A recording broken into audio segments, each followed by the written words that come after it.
me dis, les gens, ils achètent pour vous, ils achètent pas parce que vous avez la meilleure offre, le meilleur coaching. Mes premiers contenus, oh mon Dieu, j'avais envie de m'enterrer vivant. À 27 balles. Ils m'ont dit, ah Cédric, je voulais savoir, est-ce que j'ai du coaching compris dedans? Non mais t'as payé 27 euros. Enchanté Maxence. Ben, enchanté de même, Cédric. Putain, c'est stylé. Donc toi, t'es en Andorre, toi, c'est ça? Exactement, là, actuellement, il neige. Il neige à Mais foison, là. c'est vrai? Ouais, ouais. Putain, incroyable. Mais il fait combien là? Quelle température? Bon, il fait -2, je crois. Et qu'est-ce qui t'a donné envie d'aller faire des bonhommes de neige en Andorre? Bah, que ce soit à côté de la France, c'est qu'il n'y ait pas beaucoup de taxes, hein, dans un premier temps, je vais pas mentir. J'avais déjà des collègues qui étaient sur place aussi, et puis voilà quoi, tout à fait que je me suis retrouvé ici aujourd'hui, donc c'est cool. Putain, trop stylé. Bah, en fait, c'est vrai que on s'est rencontrés un peu par hasard sur les réseaux. Et justement, ça serait vachement intéressant que tu te présentes un petit peu pour ceux qui ne te connaissent pas. Moi, je sais que tu es assez connu, enfin, tu es connu. Tu as aujourd'hui quand même une bonne présence sur les réseaux par rapport à ton activité. Donc, ce serait ultra intéressant de savoir un peu d'où tu viens. Bah, même pour moi, parce que en vrai, pour dire la vérité à tout le monde, c'est la première fois qu'on se voit, etc. Mais c'est ultra pertinent et surtout ultra enrichissant et inspirant à chaque fois de voir des jeunes ou même des moins jeunes qui ont lancé leur activité, qui ont explosé les chiffres. Donc, ce serait super pertinent que tu présentes un petit peu ton parcours. Ouais, carrément. Bah alors, je sais pas si on m'entend bien parce que mon ordi bug de fou, je me vois bugger dans la caméra. Bon, ouais, c'est pas grave. Encore On va impeccable. quand même. Ok, nickel. Alors du coup, ben moi, je m'appelle Maxence, j'ai 22 ans, expatrié en Andorre. J'ai commencé le business en ligne, j'avais 19 ans, donc ça fait à peu près 3 ans. Aujourd'hui, concrètement, je structure et scale les accompagnements de business en ligne, donc que ce soit du B2B, du B2C. Dès qu'il y a un accompagnement étiquette, moi, je m'occupe de faire en sorte que ils aient plus de leads, plus de ventes, plus de conversions et qu'on fasse plus d'argent. Et je prends un pourcentage sur leurs revenus, en fait, hein, tout simplement. Donc, pour donner mon parcours, c'est très simple. Moi, j'ai commencé, j'ai eu mon bac. Après, je suis parti en tant que coach sportif, Ok. le BPGEPS. Et c'est là, en fait, je me suis dit, de base, je voulais faire préparateur physique aux États-Unis. Me demande pas pourquoi. Les États-Unis, ça m'a toujours intéressé et j'ai toujours voulu aller là-bas. Je suis pas encore allé, mais bientôt. Et en fait, l'année passe et je me dis, mais en fait, il y a vraiment quoi jouer sur les réseaux. Donc, tu sais, je commence à faire des vidéos sur TikTok, trucs pas dingue, tu vois. Et petit à petit, je me dis, OK, je vois des gens, ils font de l'argent, ils vendent des programmes. Bah, écoute, je vais commencer à vendre des programmes alors que j'ai pas mon diplôme. Et c'est là où je tâtonne, je fais des petits programmes à 30, 50 euros, tu vois, la débrouille, vraiment la débrouille. Et là, je vois des gars qui pourraient m'aider, m'accompagner à développer des services high ticket pour les coachs sportifs, donc The Free Coaches. Ok. Je les cite parce que je travaille avec eux aujourd'hui. Donc, je suis étudiant, j'ai pas une thune. Le mec, il me dit, ben voilà, c'est un accompagnement à plus de 5 chiffres. Je dis, bon, ok, moi, c'est cool. Moi, j'ai pas l'argent, tu vois, comme on fait. Il me dit, écoute, c'est pas grave, rentre, t'es déter, et tu partiras faire un crédit, tu trouveras de l'argent et on s'arrangera après. Moi, je me dis, tu sais quoi, j'ai rien à perdre. Au pire, ça marche pas, bah, je les paye pas, simplement, tu vois. Ouais, Voilà. vraiment, j'étais comme ça dans ma tête, en mode vraiment gros pirate. Et il se passe qu'en fait, je rentre chez eux et en moins de 24 heures, je fais ma première vente à 500 euros. Et là, je me Wow. dis, OK, là, il y a vraiment un truc à faire. Donc, bon, je m'empresse d'aller faire le crédit à la banque, ça prend un peu de temps, etc., etc. Je les paye. Et du coup, sur une année, j'ai vraiment grind à fond parce que j'étais en alternance aussi en même temps. J'avais pas encore mon diplôme, hein. Et je commence à vendre des accompagnements à 1000, 1500 euros en coaching sportif alors que j'avais pas mon diplôme. Mes tuteurs de stage, ils comprenaient pas ce que je faisais. Ils me disaient que je scammais des gens. Les gens dans ma classe, ils me disaient, ah, regarde, il fait des vidéos et tout. Le trou du cul, tu sais, genre un peu, t'étais un peu mis de côté, machin. À la fin, je leur montre le Stripe. Il y avait plus de 20 000 euros de collectés sur l'année. Et là, bon, ça les a fait switcher complètement. Et moi, à ce moment, j'ai décidé d'arrêter les études, d'arrêter tout, d'arrêter ma carrière de coach sportif. En même temps, tu commences à faire des chiffres qui vont au-delà de ce que tu pouvais prétendre en début de salariat. Je peux comprendre, c'est normal, c'est pertinent. Ouais, et puis en plus, bah, tu sais, t'es alternant, t'es un peu le pouilleux de l'entreprise, tu fais un peu tout et n'importe quoi. Et en fait, quand je vois que en une journée, je faisais 2 fois mon salaire, parce que j'étais quand même payé 500 balles par mois en alternance, hein, faut pas oublier. Bah là, en fait, j'ai compris que je voulais pas faire ça, donc j'ai décidé de me focus un maximum là-dedans. Et en fait, j'ai compris que moi, ce que je kiffais, c'était pas forcément le coaching sportif, c'était vraiment le marketing en fait, les Ouais. tunnels de vente, le closing, tout ce qui était stratégie marketing, etc. Moi, ça me faisait kiffer. Et là, j'ai eu une grosse opportunité. c'est que les mecs qui m'ont formé m'ont dit, ben Max, on sait que tu as le cerveau branché. On recherche un account manager qui formerait les coachs avec nous. Est-ce que tu veux venir? Je dis, mais bien sûr que je veux venir, tu vois, normal. Oui, bien sûr, évidemment. Donc, bon, je commence, tu vois, un peu comme ça. Je commence vraiment en bas de l'échelle chez eux, je fais mes preuves. Et petit à petit, justement, je commence à restructurer en fait toute leur entreprise, tout le délivrable et je fais exploser le delivery. Il n'y a jamais eu autant de résultats clients, de témoignages. Du coup, sur l'année 2025, j'ai fait plus de 150 000 euros d'upsell, 50 recommandations juste avec eux. Et en fait, bah, naturellement, ils m'ont fait monter les grades. Aujourd'hui, je prends un très bon pourcentage de la boîte. Et donc, juste avec eux, j'ai pu déjà scaler et lancer plus de 350 coachs sportifs en ligne. C'est trop cool. Franchement, Voilà. bravo. Franchement, j'ai lu un bouquin, juste une petite parenthèse, qui était ultra intéressant. C'est The Gap versus Gain. C'est que je ne sais Ok. pas si tu connais ce bouquin. Et en fait, régulièrement dans la life, on est toujours sur le gap. On est toujours en train de visualiser par rapport à l'instant T là où nous sommes et là où, voulons aller, là où nous voulons aller. Sauf que ça crée du pain, ça crée de la douleur parce qu'on n'est jamais satisfait. Par contre, quand tu commences à mettre la tête sur le baquet et à regarder dans le rétroviseur ce que tu as fait comme trajet, comme passif, comme gain, comme résultat, d'un coup, tu te dis, what the fuck? Parce qu'on ne prend jamais ce temps-là. Et tu te dis qu'aujourd'hui, Maxence, tu vois, tu as 22 ans, quand tu regardes dans le rétro, là, tu peux te dire, mec, tu as eu du résultat. Quoi. Et surtout, Ouais. deux, et ce qui est un peu plus compliqué aujourd'hui en ligne, c'est d'avoir de la légitimité, parce que c'est toujours compliqué, parce que l'argent en ligne, ça attire un petit peu tout et n'importe quoi, malheureusement. Donc, franchement, c'est chouette, parce que tu fais de la value pour tes clients, tu as des résultats financiers, à 22 ans, tu es libre, tu as créé une structure qui est assez incroyable, quand même, mine de rien, parce que moi, rien à voir, j'ai 36 balais. Moi, quand je vois le 22 ans, quand moi j'avais 22 ans, je jouais avec mes crottes de nez, moi, à l'époque, hein, par exemple. Donc, vraiment chouette, mais ok, putain, vachement inspirant. Et toi, du coup, aujourd'hui, tu es plutôt sur les coachs sportifs ou tu es vraiment un peu plus mainstream? Bah, du coup, maintenant, j'ai fait le pivot parce qu'en fait, j'étais du coup essentiellement avec les coachs sportifs et je dépendais en fait de la structure de The Free Coaches. Et aujourd'hui, j'ai vraiment fait le pivot en fait en tant que growth operator, scale partner, ce que tu veux, comme tu veux l'appeler, tu vois. Aujourd'hui, il y a des termes pour tout et n'importe quoi, mais grosso modo, je fais scaler les business. Et donc, en fait, bah, j'ai scalé des business dans l'infoproduit, dans le coaching sportif, dans le coaching mental, nutritionnel, en fait, dans tout ce qui touche à l'accompagnement en ligne à étiquette avec une transformation. Aujourd'hui, je connais toutes les stratégies, que ce soit de la followers, de la VSL, tout type en fait de site d'acquisition, Webinaire, webinaire, challenge, challenge, voilà. Donc tout ça, je les mets en place chez les clients et forcément, bah, après, du coup, je prends un pourcentage sur leurs revenus. Donc ouais, aujourd'hui, je prends en fait tout type de personnes, mais basé sur des critères quand même bien définis parce que forcément, vu que je suis partenaire avec eux, euh, en fait, je peux pas prendre tout le monde parce que forcément, bah, s'ils gagnent rien, je ne vais rien gagner. Donc il y a bien des critères bien définis avant d'être partenaire avec eux. Ok, c'est super. Et justement, toi, c'est quoi un peu les trucs que tu vois régulièrement? Parce que bon, le but du jeu, c'est aussi un peu donner de la valeur, évidemment, c'est toujours pareil, parce que on voit beaucoup de choses où ça tourne trop souvent en rond. Et d'ailleurs, pour faire la parenthèse, sur les webinaires et les challenges, je trouve que ça tourne toujours en rond, tu n'as jamais de valeur, tu appuies juste sur du pain. Et je trouve qu'on est trop dans la surface. On n'est pas assez sur du give, comme Hormozy pourrait dire, ou Mm. même comme on pourrait avoir ailleurs dans beaucoup de marketeurs américains. Et c'est ce qui manque un peu en France, c'est ce côté, il y a trop de rétention. Donc, moi, j'essaie vraiment de donner au maximum parce que bah, même si aujourd'hui, tu as la légitimité de donner, c'est toujours bien quand quelqu'un il va te montrer par A plus B des choses qui est directement applicable. Il va se dire, attends, mais ça, s'il me donne ça gratuitement, mais qu'est-ce que ça doit être dans son accompagnement? D'ailleurs, c'est ce que je dis à mes élèves. Quand vous dites à chaque fois, quand quelqu'un vous donne quelque chose gratuitement, quand vous l'appliquez, vous avez des résultats, vous vous dites, attends, mais il m'a donné ça gratuitement. Mais qu'est-ce que ça doit être le jour où je sors la carte bleue? Exactement. Donc, Ouais, il y a plein de choses en plus c'est qu'on quoi peut.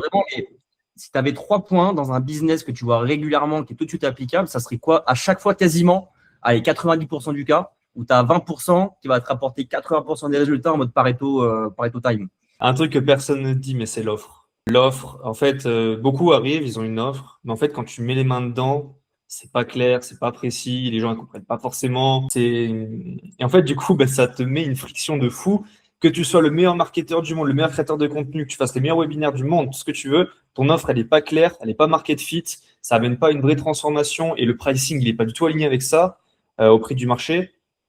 Bah, en fait, il n'y a pas de baguette magique, hein. Tu vas juste pas forcément vendre autant que tu voudrais. Le pricing, c'est super intéressant parce que moi, je le vois régulièrement. Alors, moi, pour l'anecdote, moi, j'ai été accompagné au tout début par Antoine Blanco. quand ils avaient créé justement son accompagnement. Ensuite, je me suis amélioré en prenant l'accompagnement supplémentaire de Jérémy Coleman. Après, j'ai fait du webinaire avec Liberty Webby. Après, j'ai fait de la VSL avec l'offre argent de Jérémy Coleman. Après, j'ai scalé mon business avec Mathis Clouet. Je me fais accompagner dans tous les sens pour exploser mon business et j'ai vu tout et n'importe quoi. Mais des choses qui, à chaque fois, sont récurrentes, c'est le pricing. Parce que le pricing, c'est un truc tout bête. Mais d'ailleurs, je me suis fait accompagner par Romain Bouvet. Je ne sais pas si tu connais Romain Bouvet, qui est docteur en neuromarketing. C'est passionnant. Et son offre de closing, elle est incroyable. Depuis que j'ai mis ça, je suis à peu près à 40% de taux de closing avec une offre qui a plus de 3 000 euros sur la partie bourse. Mais là où je veux en venir, c'est toujours ce côté, quand tu testes un verre de vin à l'aveugle, en fait, tu ne vas pas vraiment voir de différence. Autant tu vas avoir celui qui est moins cher, meilleur que celui qui est plus cher. Alors que dès que tu le sais, dès que tu es au courant que c'est plus cher, dans ton cerveau, ça va activer un endroit où en fait, tu vas avoir vraiment l'impression qu'il est meilleur parce qu'il est plus cher. Donc, non seulement quand tu vas faire un pricing plus cher, tu vas attirer des clients qui vont avoir une sensibilité un peu plus importante à la valeur versus si c'était une formation à 30 balles. Parce que déjà, en plus de ça, et je pense que ça t'est déjà arrivé, et tu as dit le mot pirate tout à l'heure, donc on ne dit pas plus, c'est sûr, tu as déjà dû consommer du contenu en torrent ou quoi sur des formations, des machins. Mais là-dessus, alors, même si des fois tu as des choses activables, tu vas y donner quasiment pas d'intérêt parce que c'est gratuit. On n'apporte pas d'intérêt à ce qui est gratuit. Et au plus c'est cher, au plus tu as des clients qui vont, en plus, ça va leur coûter. Hein. Ils vont se dire, attends, j'ai payé 5 000, 10 000, 15 000, 20 000 euros dans l'accompagnement. Crois-moi que la formation, je vais la bouffer et je vais faire tout ce qu'il me dit. Parce que là, il faut que je fasse la rentabilité sur mon truc. Alors que si jamais tu avais vendu une low ticket, un peu comme d'ailleurs, c'est Olivier Clovis, hein, je pense que tu connais, qui est le gourou du low ticket en France. Là où je suis un peu moins fan, c'est en fait, les gens, ils ne vont pas apporter d'importance. Et en plus de ça, en service après-vente, les gens, ils vont penser qu'ils vont avoir tout et n'importe quoi. D'ailleurs, anecdote véritable d'il y a une semaine, parce que j'ai Ibrahim Chauvin, je ne sais pas si tu connais, un du trading, qui est un très ancien entrepreneur, qui est un ami à moi. On est parti à Dubaï au mois de mai-juin, et il a fait son low ticket. Et bref, il m'a dit, vas-y, lance le low ticket. Il m'a donné Access Cool, de l'Olivier, machin, il m'a tout donné. J'ai mis le truc et j'ai fait des ventes, hein, pas de problème. Par contre, tu as des gens que j'ai eu en appel de closing, genre 1 mois, 2 mois auparavant, qui ont pris la formation à 27 balles. Ils m'ont dit, ah Cédric, je voulais savoir, est-ce que j'ai du coaching compris dedans? Non, mais tu as payé 27 euros. 27 euros, c'est même pas le prix d'aller chez le médecin. Non, mais t'imagines, tu as des gens, c'est incroyable. C'est vrai que, bon, pour revenir à ce que je disais là-dessus, le pricing, il y avait un truc que Jérémy Coleman il avait donné, que je trouve ça très, très intéressant.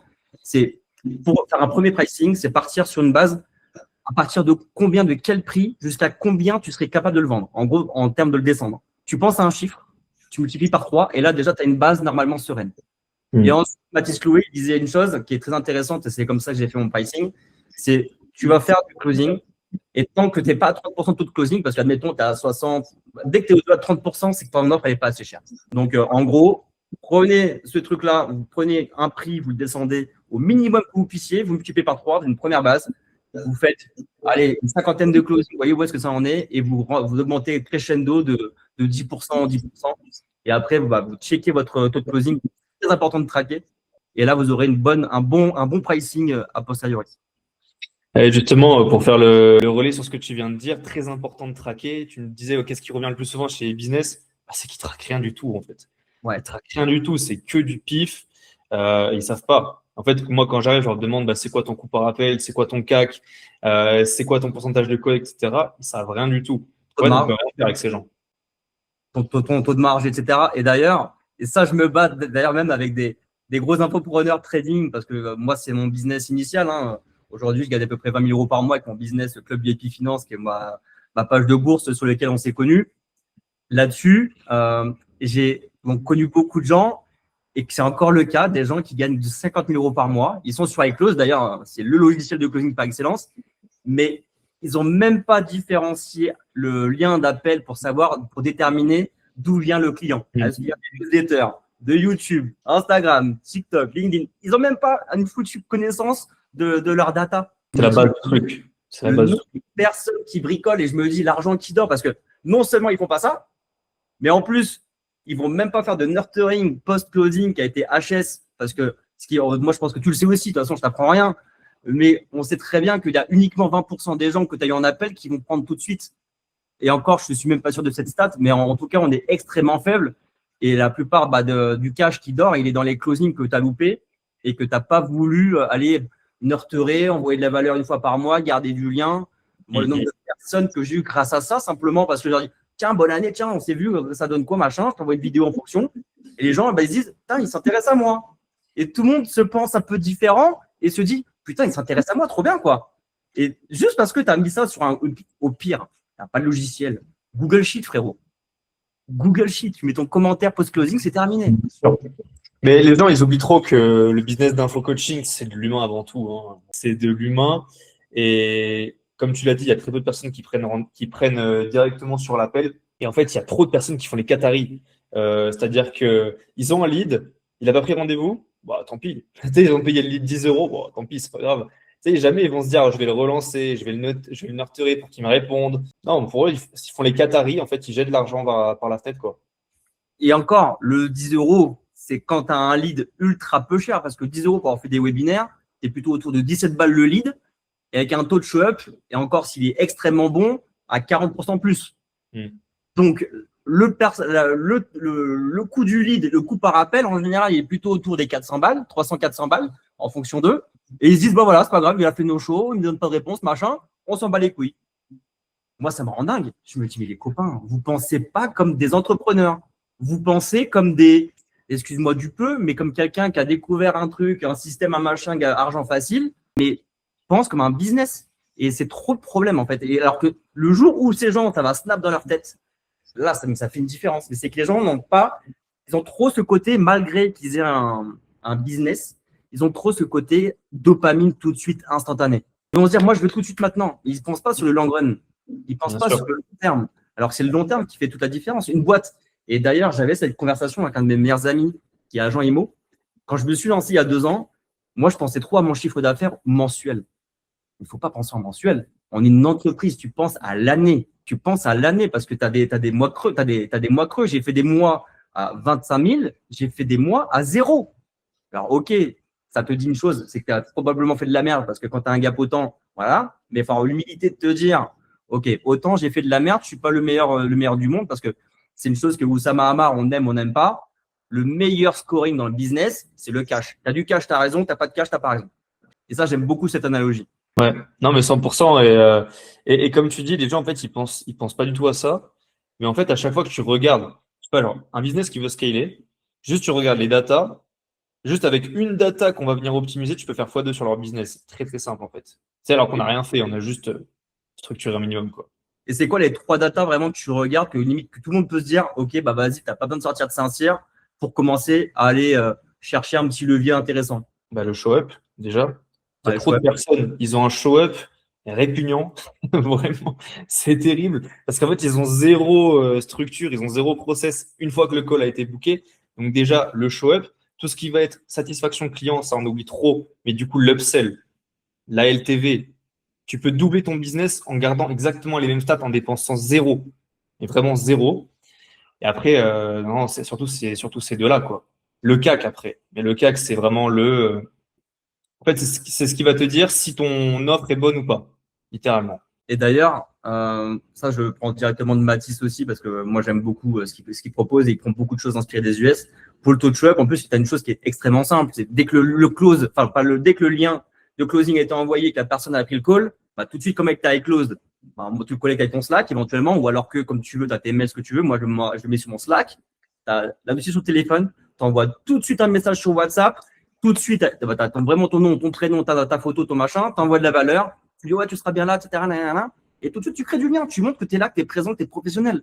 Et tu lui dis bien que voilà, tu es quelqu'un de professionnel, que tu attends à ce qu'il soit dans un endroit calme, tranquille, et juste qu'il se présente autant. Mais tout de suite, tu es présent, tout de suite, tu es derrière ton prospect. Et ça, je le tiens de Stan Leloup. Je ne sais pas si tu l'as vu. C'est le time to value. Le time to value pour la satisfaction client. Et ça, c'est un truc, c'est incroyable. Et d'ailleurs, moi, je l'ai appliqué tout de suite dans mon business quand je l'ai ouvert parce que j'aimais beaucoup ce qu'il faisait Stan Leloup. J'ai toujours suivi.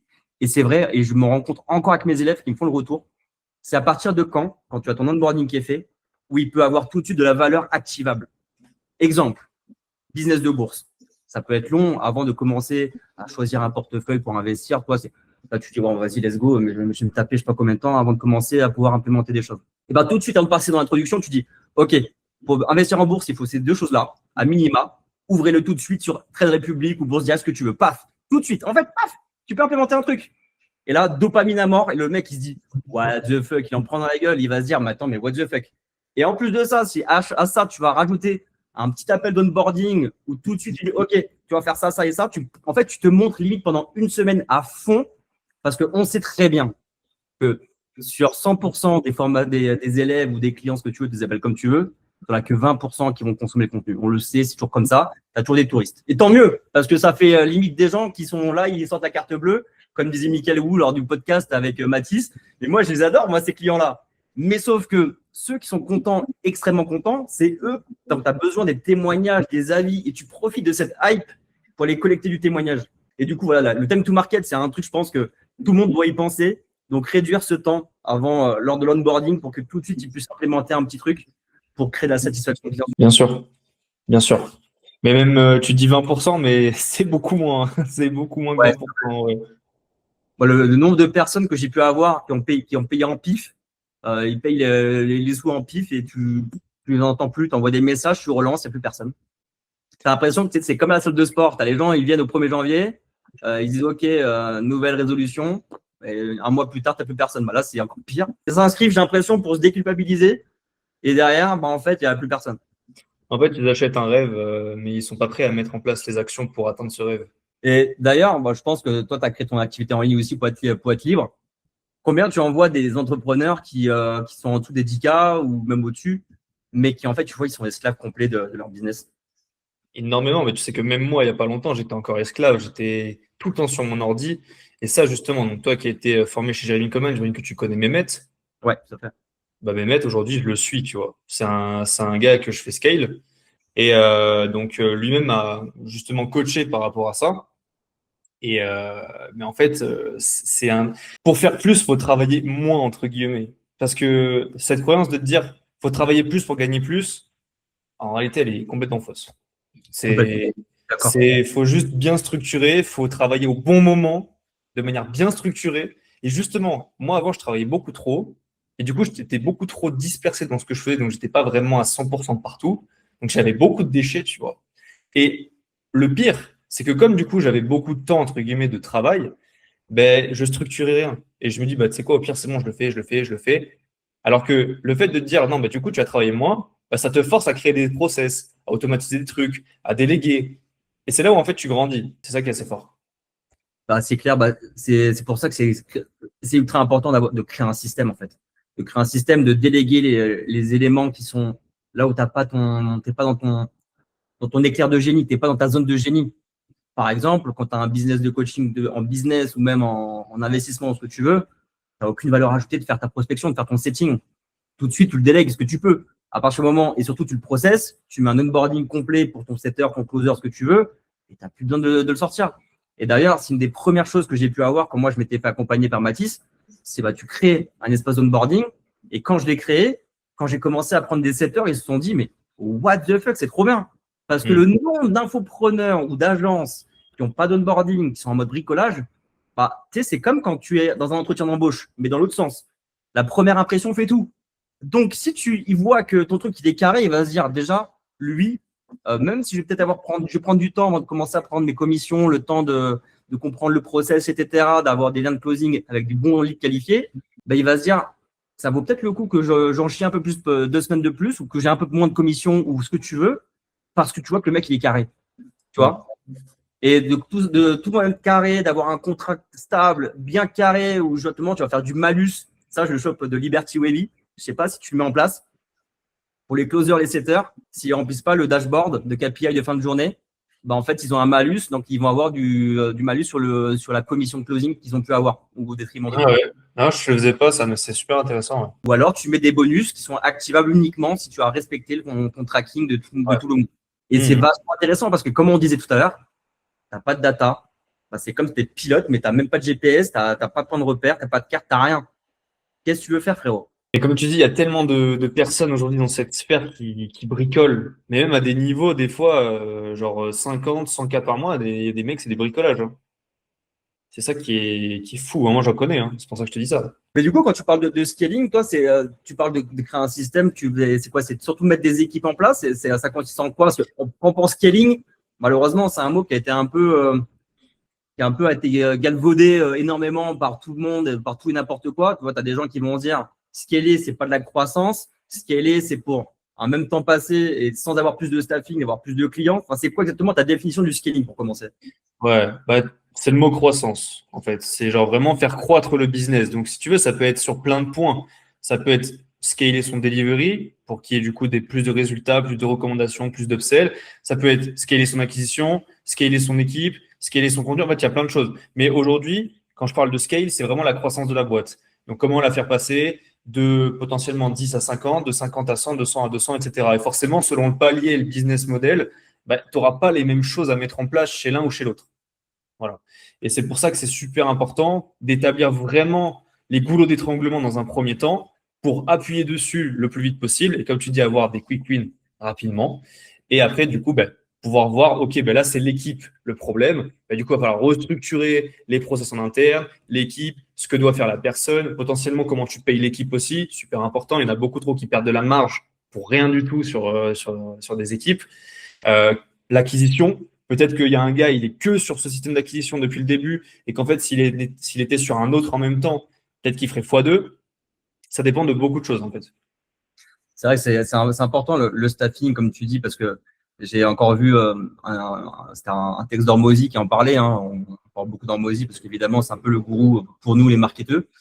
Mais en fait, le problème, c'est que tu as beaucoup de gens qui sont des putes, ils ont des oursins dans les poches. Et moi, j'ai été le premier aussi parce que forcément, quand tu démarres au début, ben, tu n'as pas forcément envie de donner beaucoup d'argent parce que tu penses marge, etc. Et encore plus quand tu commences à traquer tes data parce que tu vois que l'argent, bah, ça arrive pas tout seul, mais par contre, ça part très vite. Et que, il disait Hormozy, quand il avait lancé Gym Launch, donc son business de salle de sport, au début, il cherchait de la main-d'œuvre pas chère, donc des Mexicains. Alors, je dis pas que les Mexicains, c'est des mecs qui ne bossent pas forcément bien, mais en fait, il s'est vite rendu compte qu'au bout d'un moment, la marge était vraiment exécrable et qu'il a dû passer sur des gens qui coûtaient beaucoup plus cher, mais qui finalement, une fois qu'il les a recrutés, tout de suite, il a eu des résultats incroyables et le taux de marge, il a explosé.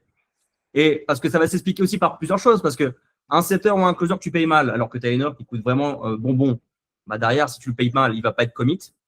Ces gens-là, c'est des freelances. Le turnover, il est vachement important. Donc, tu vas commencer à perdre du temps sur l'onboarding, sur la sélection des gens, etc. Et ils vont pas être commit dans ta vision et ils vont vite te claquer dans les doigts. Parce que quand on voit aujourd'hui le nombre de challenges, le nombre de webinaires ou même de VSL en mode evergreen, etc., où ils ont des gens limite, ils ont la carte de la main parce que ces gens-là, ils sont extrêmement présents sur le marché, enfin, au niveau des agences, des infopreneurs. Bah, c'est en fait ton setter ou ton closer, bah, en fait, il va vite te dire, moi, écoute, Maxence ou Cédric, vous êtes sympa, mais moi, je suis de mon derrière, je suis pas en CDI, je suis pas commit à vous. Donc, est-ce que toi, c'est quelque chose sur lequel tu mets vraiment des incentives quand tu commences ta partie scaling avec un client? Ouais, moi, du coup, c'est plutôt inverse parce qu'il y en a beaucoup qui surpayent les Ok, équipes intéressant. alors que ça ne rapporte pas assez, en fait, tu vois. Il y en a beaucoup qui mangent leur marge là-dessus. Alors, c'est très bien, l'équipe, elle est très, très bien payée, mais pour le peu que ça va leur apporter, en fait, le ratio, il n'est pas bon. Mais tu l'as aussi, du coup, dans l'autre sens, comme tu dis, des gens qui ne payent pas suffisamment ou c'est pas suffisamment aligné, en tout cas, entre le freelance et le owner.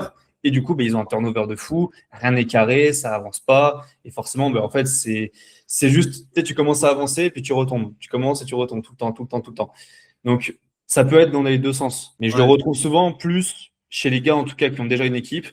Genre, ils vont payer, ils vont vraiment surpayer les closers, surpayer les setters, surpayer les mecs au delivery, etc. Et en fait, genre, juste l'équipe prend 30% de marge, voire même 40% de marge des fois. Et en fait, à la fin, ils n'ont plus rien. Et est-ce que dans le scaling aussi, tu as ce côté less is more, hein, ce côté simplifie les choses? Parce que Ah oui. moi, j'en vois aussi évidemment des gens qui vont commencer à se faire des néo-cerveaux, qui vont passer dans des systèmes, c'est des usines à gaz, etc. Enfin, comment ça se passe toi, en termes de scaling, ta vision, c'est quoi? C'est d'avoir vraiment plein de points de contact différents, à la fois LinkedIn, Instagram, newsletter, nanana, iClose, automatique, nanana, envoyer des mails de rappel. Enfin, c'est quoi, franchement, limite ton truc aujourd'hui, ta vision? Est-ce que c'est de créer un système qui va être interconnecté dans tous les sens dès le début, ou tu vas faire petit à petit, c'est quoi un petit peu ton cheminement? Simplement, admettons, je suis Cédric, je vais me faire accompagner, qu'est-ce que tu mets en place, globalement? Ben, encore une fois, ça dépend de là où tu étais présent de base, ton offre. Et en fait, aujourd'hui, pour répondre à la première question, il faut faire le truc le plus simple possible. Parce qu'en fait, bah, comme tu sais, Simplicity Scale, en fait, demain, si tu as 40 000 trucs à droite à gauche, dès que tu vas mettre un nouvel input, en fait, tu vas devoir tout remodifier à droite à gauche et c'est un bordel sans nom pour toi, pour l'équipe, pour les clients, c'est pas possible. Donc, tu peux avoir plusieurs canaux, entre guillemets, interconnectés, tu vois, c'est pas un problème si et seulement si tu as déjà bien maximisé un canal précis et que là, du coup, tu commences à dupliquer. Mais si tu commences, tu n'as rien du tout, genre, tu es à poil, tu n'as rien du tout de maximisé, etc., partout, ça sert à rien. En fait, tu vas juste disperser ton énergie et ton focus. Tu prends un canal, en général Instagram ou LinkedIn, selon ta niche et ta cible. Juste, tu te focuses à fond dessus, tu récupères full trésorerie, etc. Vraiment, tu deviens un GOAT sur ce canal. Et une fois que tu as tout processisé, que tout est bien carré, etc., tu veux t'expandre sur le marché, ben là, tu vas commencer à aller chercher des nouveaux canaux, des nouveaux points de contact, et tu vas commencer à faire des rapports entre tout ça. Mais au début, ça sert à rien en fait de creuser 10 trous de 10 mètres comme quand tu peux en creuser un de 100 mètres. C'est intéressant du coup parce que moi j'ai une vision qui est un peu similaire à la tienne, mais juste à un moment donné, bah, tu sais, je suis ingénieur informatique de formation, donc j'ai un peu ce côté feignasse, c'est-à-dire que pour un même temps donné, d'avoir le plus de résultats. Et par exemple, j'ai découvert un outil il y a quelques temps qui s'appelle Metricool, tu vas sûrement connaître. Et en fait, dessus, tu peux connecter ton Insta, ton TikTok, ton YouTube, et je sais plus quoi, et ton LinkedIn. Et sur un contenu que tu fais, tu peux l'envoyer partout.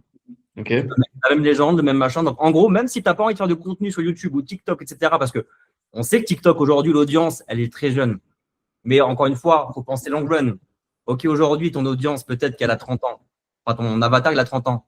Mais ceux qui ont 30 ans demain, c'est ceux qui seront sur TikTok encore dans 10 ans. Ouais, et ça te fait de la brand aussi. Sur TikTok, tu peux commencer à créer ton audience sans passer plus de temps possible. Sans passer plus de temps parce que tu as lancé sur Metricool, ça t'a demandé 0 temps de supplémentaire, mais ça te fait ton audience. Et même si tu n'as pas de CTA dessus, tu t'en fous. Tu crées ton audience. Donc, c'est là où j'ai un peu une différence de pensée. Et encore que je me permets de dire ça, mais autant tu as la même pensée que moi à ce niveau-là. Hein. Ouais, non, mais 100%. Parce que là, du coup, toi, tu as mis un truc en plus dans la balance. C'est un logiciel qui te permet de faire tout en un. Mais si demain, tu dois te défocus à ouvrir TikTok, programmer tes trucs, ouvrir LinkedIn, programmer tes machins, en fait, tu perds du temps pour rien. Mais si tu peux le faire en one shot, bah, c'est toujours du plus. Mais si ça te défocus, si ça te fait perdre du temps, ça sert à rien. Ça va être en fait 80% d'actions qui vont t'apporter 20% de résultats en plus. Mais TikTok aussi, je te rejoins. Même si c'est une audience qui est en général pas forcément très qualifiée ou qui est assez jeune, bah, déjà oui, ceux qui auront 30 ans dans 10 ans, bah, c'est ceux qui sont sur TikTok actuellement. Mais au-delà de ça, ça te fait ta brand. Parce que TikTok, on a beau dire ce qu'on veut, ça se relaye vite et les gens, ils te voient beaucoup plus que sur les autres réseaux. Et donc ça peut te faire ta brand. En tout cas, moi, je l'ai vu avec Yomi, Osama, etc. Les edits que ça lâchait sur TikTok, ils faisaient des millions de vues tout le temps. Je pense qu'il y a beaucoup de personnes. Les clippers, c'est incroyable. Quand on voit, je pense que tu connais très bien Anime qui a percé de zinzin. Alors, on peut penser ce qu'on veut. Hein. Moi, j'aime beaucoup le personnage parce qu'il est ultra. Il est génial, quoi. Tu vois, il dégage un truc. Déjà, il a une énergie de malade, mais il a travaillé comme un acharné. Il n'y a rien à dire. Mais ce qui l'a beaucoup aidé, particulièrement en partie, c'est le clipping aussi. Hein. Il a créé une audience. Et d'ailleurs, c'est un des conseils que je donne tout le temps à qui que ce soit qui nous écoute. Et je pense que tu es complètement d'accord avec toi. C'est qu'il faut être polarisé. Tu veux plaire à tout le monde, ça ne marchera jamais. Tu vois, il faut avoir ta propre identité. Et il ne faut pas oublier qu'on est sur une personal brand, qu'on soit une agence ou un coach, etc. On peut vous enlever ce qu'on veut. Le fils qui peut venir, l'URSSAF peut venir, mais on ne pourra pas vous enlever votre personal brand, ce que vous dégagez. Vos assets, comme dit Mathis. Une chaîne YouTube, quoi que vous vouliez, c'est comme une maison que vous avez créée, elle vous rapportera du cash sur des années. Donc, du coup, là où je veux en venir, c'est qu'il faut être polarisé, il faut être vous-même parce que les gens, ils vont acheter pour vous. Ils vont acheter pour votre produit, mais ils vont acheter pour vous en premier. Le produit, c'est comme une excuse parce que ton produit, il est bien. Mais les gens, dans le message dans lequel tu vas leur transmettre, et d'ailleurs, là où je veux en venir aussi, c'est l'importance ultime d'avoir un avatar par rapport à ton offre parce qu'il faut lui parler dans les mots. Même si tu parles dans les mots de l'avatar, tu as des gens que moi, je ne vais pas attirer, que toi, tu vas attirer, toi, Maxence, par exemple, et vice-versa, parce que tu as des gens, ils vont se reconnaître, ils vont se dire « Ah putain, Cédric, il a fait son business, parce que pour l'anecdote, pendant 2 ans, j'étais en CDI à côté. Je faisais 4 euros par mois avec mon activité, je gagnais déjà 3 300 € après impôt en tant qu'ingénieur à la maison. Donc, je l'ai fait à côté, ils vont se dire « Putain, mais il était en CDI. Moi aussi, je suis en CDI. Donc, du coup, je me reconnaître en Cédric. Et vice-versa. Donc, restez vous-même. Ne faites pas des faux semblants parce qu'on chasse le naturel, il vient au galop. Mais surtout, n'ayez pas peur de dire les choses que vous avez, les convictions. C'est une personal brand. Les gens vont acheter pour vous. Donc, ça, c'est même pour le scaling. D'ailleurs, je pense que c'est primordial. C'est sûrement une chose sur laquelle tu bosses, l'identité. 100%. Ça, c'est ce que je dis souvent à tous les coachs que j'ai. Comme tu dis, les gens, ils achètent pour vous, ils achètent pas parce que vous avez la meilleure offre, le meilleur coaching. Alors oui, Non. ça fait beaucoup, mais c'est vraiment toi, ta personne, parce que demain, tu mets un produit X et un produit Y, c'est les mêmes prix, tout pareil, vraiment identique. Bah, il y en aura forcément qui va se diriger vers la personne X et la personne Y, comme tu dis, selon les convictions, les valeurs de la personne, etc. Et c'est comme dans tout, même en politique, la neutralité n'a jamais prôné en fait sur quelqu'un qui était soit plutôt d'un côté, soit plutôt de l'autre. Et c'est normal en fait, parce qu'on va venir justement polariser les gens. T'es content et t'es d'accord avec moi, ben viens. T'es pas content, t'es pas d'accord avec moi, ben va autre part. C'est pas grave. On est des milliards sur Terre, on est des millions en France, en francophonie beaucoup plus. Enfin, dire ça sert à rien de plaire à tout le monde en fait. C'est juste se tirer une balle dans le pied. Moi, j'aurais une question aussi pour revenir un peu sur ton parcours, même par rapport à tes clients. Et quoi aujourd'hui, si tu devais lister les 3 choses qui, pas où tu as le plus honte, mais tu pourrais te dire, putain, là, j'ai échoué, je ne referai pas la même erreur. C'est quoi vraiment les 3 pires erreurs que limite que tout le monde devrait retenir absolument dans la vie? Ça fait un peu le donneur de leçons, mais bon, je pense qu'aujourd'hui, à 22 ans, avec ton parcours, tu es à même de pouvoir donner de la valeur à ces gens-là. Parce que aujourd'hui, tu n'as pas de preuves à donner. Enfin, tu n'as plus de quoi que ce soit à donner là-dessus. Hein. Tu as cette légitimité aujourd'hui. Ouais, bien sûr. Après, moi, il n'y a jamais eu une erreur où je me suis dit, putain, ça, je le referai plus jamais parce qu'en fait, justement, moi, j'étais dans cette optique d'échouer le plus vite possible. Et j'ai Ouais, fait toutes les erreurs possibles et j'en fais encore tous les jours. fais le fast. Et franchement, c'est le meilleur truc. Franchement, la leçon que je pourrais donner là-dessus, c'est échouer le plus vite possible. Parce que si demain, vous saviez que vous étiez à 100 échecs de votre réussite, à quel point vous auriez envie justement d'échouer le plus rapidement possible. Ça, Ouais, c'est bien un sûr. truc que je dis souvent. Les gens, ils ont trop peur. Ah, ouais, mais imagine, mon offre, elle fonctionne pas. Imagine, j'arrive pas à avoir des résultats avec ce client. Imagine ceci. Non, arrête d'imaginer, juste fais. Au pire, tu n'as pas de résultat avec le gars, ben, c'est pas grave. Tu comprends pourquoi tu n'as pas de résultat. Tu optimises, tu lui donnes du temps en plus s'il faut parce que le mec, il est gentil. Et en fait, tu crées ton offre avec lui. Mais juste échoue, en fait. Échoue le plus vite possible. C'est vraiment, en fait, ça, c'est vraiment la leçon que je pourrais donner aujourd'hui, c'est va vite et échoue vite. Mais vraiment, fais les erreurs le plus vite possible. Et je me souviens, c'était mon gérant, le gérant d'entreprise qui m'avait pris en alternance, qui m'avait dit, je me souviens très bien, tu vois, cours collectif, etc. Et il me dit, tu vois là, Ben, c'était un coach, Ben, là, il est en train de faire ça, ça, ça. Tu vois, Marilou, il est en train de faire ça, ça, ça pour les coachings. Il faudrait qu'il fasse ça, ça, ça. Et je dis, ouais, mais imagine, je me trompe dans la Corée. Il me dit, Maxence, fais des erreurs, mais fais-les vraiment le plus vite possible. Alors vraiment, il m'avait dit ça. Et c'était le seul truc qui avait retenu ce mec, parce qu'en vrai, c'était un gars, bon, voilà, c'était un très bon gérant, enfin, c'était un chef d'entreprise, quoi. Et avec les alternants, il n'était pas très cool. Mais en tout cas, ça, je m'en souviens, ça m'a marqué. Et franchement, si je dois le redire aujourd'hui, c'est ça, quoi. C'est échoue, échoue, échoue, échoue. Il n'y a que comme ça que tu vas t'améliorer et que tu vas réussir justement à passer au-dessus. Moi, ça, c'est ultra intéressant ce que tu dis, parce que je suis complètement d'accord. Et pour ça, je trouve que le business, c'est une école d'humilité à part entière. Pour t'expliquer un petit peu, moi, j'ai bossé à la Société Générale en salle de marché en 2012 et j'étais à Paris, etc. Je redescends dans le sud. Je travaille pour une boîte en CDI, ça m'intéressait pas. Je me suis toujours senti entrepreneur. Je me suis jamais caché que je voulais gagner de l'argent. Alors, pas en escroquant les gens, mais je voulais en gagner parce que moi, fils de pilote de chasse, pilote d'essai, qui gagnait des salaires à 20 000 euros par mois, etc. Moi, je suis né avec une cuillère d'argent quasi dans la bouche, mais j'ai toujours eu ce côté, même si j'ai jamais manqué de rien, il faut que je gagne plus que mon père, tu vois, par ego, je sais pas. Je suis monté à Paris, je redescends, je travaille dans une boîte chez Capgemini, pour pas la spoiler, qui est une boîte de prestations informatiques. Bref, on s'en fout. Je me fais virer. Très bien, impeccable, moi ça va très très bien. Je suis au chômage, je pars à Madagascar. Je lis un bouquin, c'est l'autoroute de millionnaire. J'ai adoré ce bouquin, je sais pas si tu l'as lu. Intéressante, de créer ton machine à cash. Je me dis OK. Et là, je lance un site e-commerce en mode Amazon du Made in France. Donc, moi qui suis un peu développeur de formation, même si j'étais en spécialité gestion de projet, Je commence à développer le truc, etc. Pendant quasiment 8 mois, j'étais sur le produit, alors qu'il pouvait sortir. Et je me suis dit, le jour où ça sort en prod, c'est-à-dire que le jour où le site il est disponible au public, je vais avoir des commandes. Walou, en fait. Walou. Parce que, en fait, j'ai pas eu les couilles au début d'aller sur le marché, d'aller démarcher les gens pour qu'ils créent une boutique dessus, voir s'il y a des clients, etc. Et en fait, sauf que j'ai délaissé une chose qui est primordiale aujourd'hui. Et merci aujourd'hui, tout ce que j'ai pu traverser comme étape entre-temps avec les accompagnements, c'est le marketing, en fait.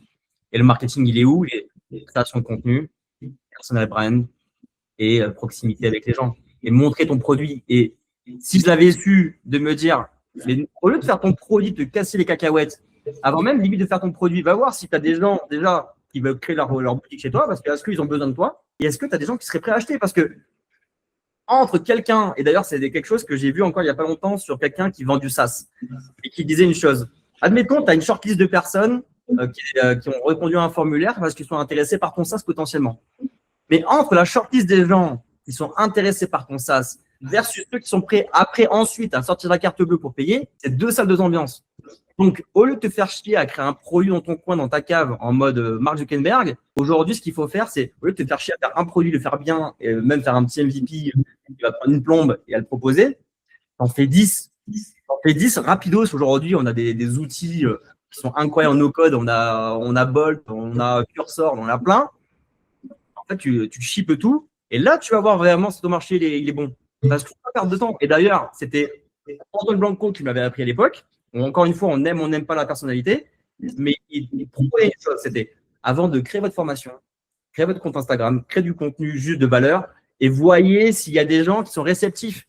Perds pas 1 an à faire ta formation. Moi, j'ai mon ex-compagne qui voulait faire ça. En fait, elle l'a pas fait. Elle n'a pas eu les couilles, malheureusement, de le dire. C'est malheureux à dire. Mais du coup, elle était sur le côté. Alors, ma formation, j'aurai mes modules, mes machins, j'ai tout donné, machin. Ok, c'est shiny, c'est beau, maintenant. Mais frère, t'as personne qui veut l'acheter, ton produit. Ouais, et le pire, c'est que, tu sais, le plus souvent, ces gens, ils prennent vraiment du temps à faire des trucs de fou et tout. Ils se disent, OK, le parcours client, ça va être ça. Et là, ils ont leur premier client. Et en fait, ça se passe pas du tout comme ça. Ils doivent tout refaire. Mais c'est exactement ça. Et c'est malheureux à dire. Enfin, aujourd'hui, on en rigole parce que voilà. Mais malheureusement, t'en as trop qui se disent ça. Il y en a trop qui se disent ça. Et c'est vrai que c'est contre-intuitif. Moi, pour te dire, mon premier client en bourse, je l'ai facturé. J'ai tourné les formations dans les coachings one-one en même temps. Je dis, bah tiens, vas-y, quoi, je tourne le truc. Juste après, je réponds à tes questions. Ouais, c'est ce qu'il faut faire. Mais encore une fois, c'est comme ça qu'il faut le faire parce que tu perds pas de temps. Parce que faites fast, check si jamais tu as quelqu'un qui est sur la carte bleue. C'est le cash qui a raison. C'est le cash qui est le token de la réussite ou non. Tu n'as pas de cash, c'est que tu as tort. C'est complètement ça. C'est exactement ça. Mais ça, c'est un truc qui revient très souvent, surtout chez les débutants du coup qui se lancent. Ouais, parce que tu as toujours ce côté peur d'être jugé, etc. Donc, ils ont peur d'aller sur le terrain. Et moi-même, quand je regarde mes premiers contenus, oh mon Dieu, j'avais envie de m'enterrer vivant. Je me disais, mais what the fuck, par la caméra. Et sauf qu'en fait, en 1 mois, tu te fais un contenu tous les jours, voire 2 ou 3. Si tu t'appelles Marvin Ndia et tu as envie de faire du contenu comme un zinzin, bah, en fait, tu vas t'améliorer tellement vite qu'au bout d'un mois, tu es ultra à l'aise avec la caméra. Tu as l'impression que tu es né avec. Mais au début, et évidemment, moi, j'ai perdu des potes, des potes. Des gens avec qui je jouais sur les jeux en réseau, tu vois, ils se foutaient de ma gueule. Parce que les gens, au début, forcément, tu as peur du jugement, tu as peur de tout ce que tu veux. Mais est-ce que le fait d'être jugé par des gens qui, dans tous les cas, ne seront pas là à ton enterrement, est-ce que c'est important pour toi versus de gagner 10, 15, 20, 30 000 euros et de pouvoir travailler de n'importe où? Regarde, aujourd'hui, j'ai supporté ça. Aujourd'hui, je suis en train de faire le podcast avec toi. Je suis à Medellín, en Colombie. Je vis ma meilleure vie. Alors, ok, des fois, je travaille comme un âne, mais des fois, je ne fais rien. Demain, je ne suis pas là, je suis à Guatapé. Et là, honnêtement, moi, je passe un moment où je suis au top du top. Et d'ailleurs, Mathis qui disait un truc extrêmement intéressant, c'est que l'homme est capable d'affronter toutes les douleurs, mais pas celle de ne pas avoir de raison d'être. De ne pas avoir de guideline, en tout cas de quelque chose dans lequel tu te retrouves. Admettons, tu vois un truc dans lequel tu ne te retrouves pas, tu vas avoir une douleur que tu ne pourras pas supporter dans tous les cas. Si tu ne te retrouves pas dans ce que tu fais, et ça, c'est un truc que je dis, ça sera un petit peu mon dernier mot à ce niveau-là. Parce que la vente, on va analyser ça un petit peu comme de la manipulation, c'est de la séduction. Mais à partir du moment où tu sais que ton produit va lui apporter des résultats ou que tu pourrais être capable de le vendre à ta propre maman, pour moi, tu peux sortir tous les leviers psychologiques de manipulation que tu peux avoir. Parce que si tu sais pertinemment au fond de toi que ton produit il est vraiment adapté, qu'il va avoir vraiment des résultats, et tu as le droit de sortir tous les subterfuges du monde, tous. Enfin, moi, c'est mon avis à moi. C'est quoi Non, ton mais avis? 100%. Mais je te rejoins carrément là-dessus parce que bah, je l'ai vécu aussi. Tu sais, au début, tu es là, bon, tu vends ton produit à étiquette, ton programme à étiquette, t'as pas ton BPGEPS. Bon, c'est un peu compliqué, tu vois, mais en fait, après, quand tu te rends compte à quel point ce que tu as fait apporte des résultats, que tu es persuadé de ça, mais en fait, vraiment, encore une fois, c'est une question de posture, c'est une question de mindset.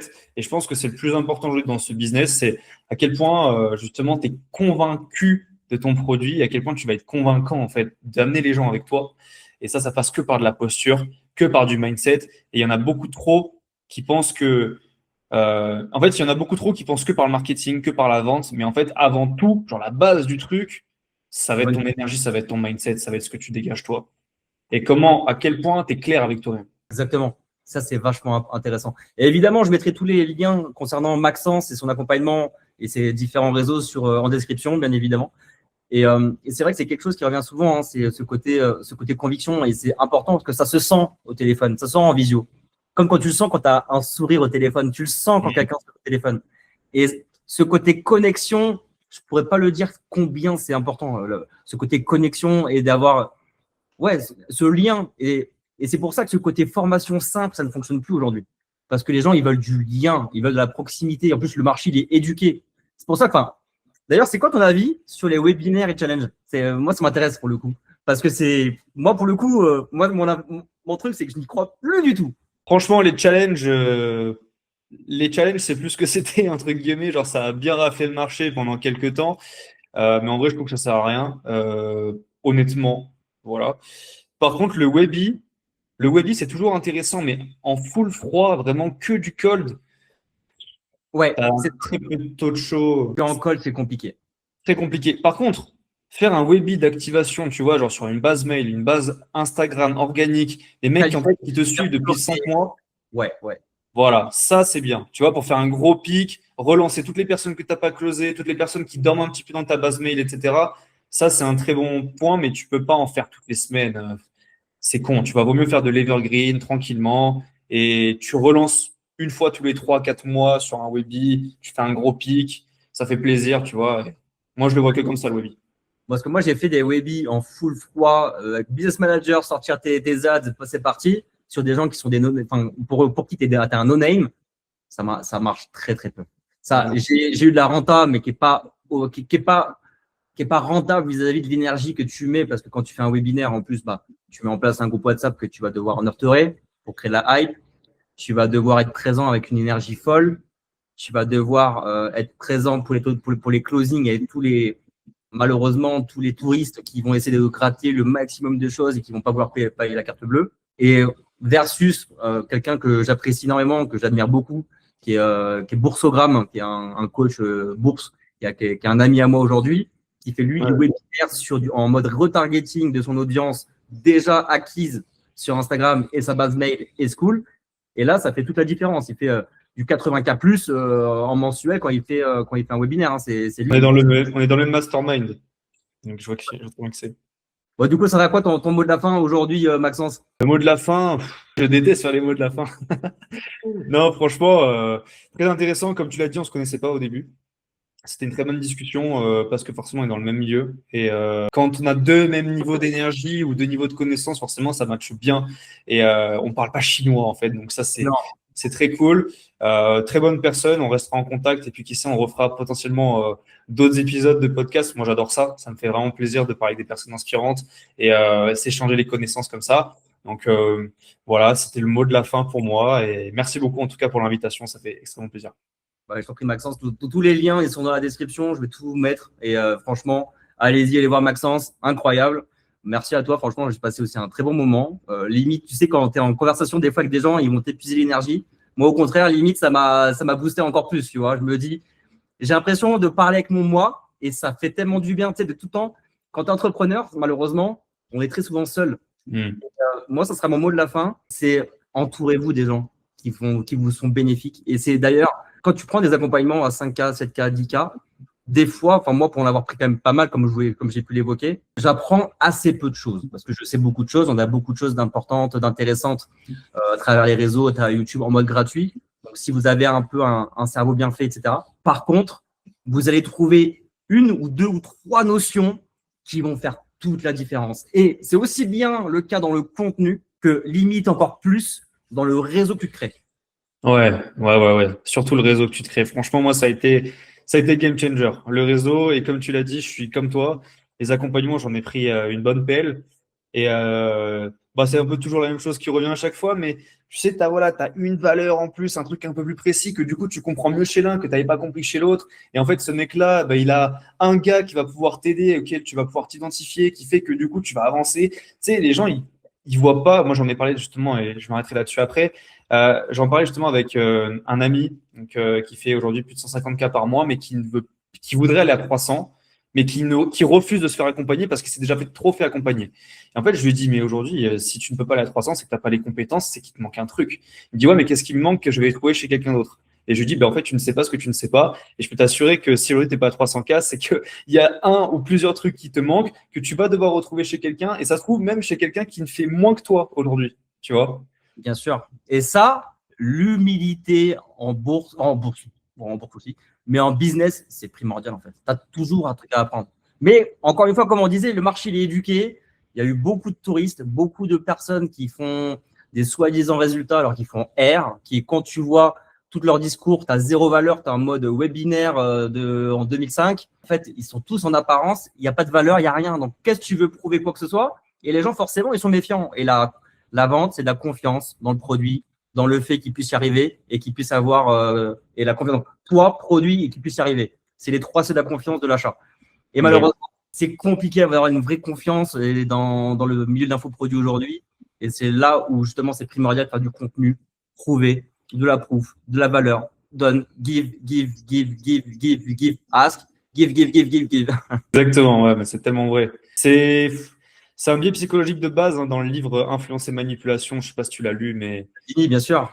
c'est la base. C'est aujourd'hui, il faut arrêter de chercher compliqué, à vouloir faire des trucs partout, à droite à gauche, des séquences d'automatisation. Le mec, il rentre ici, par là. Non, non, juste soit un humain et c'est très bien, tu vois.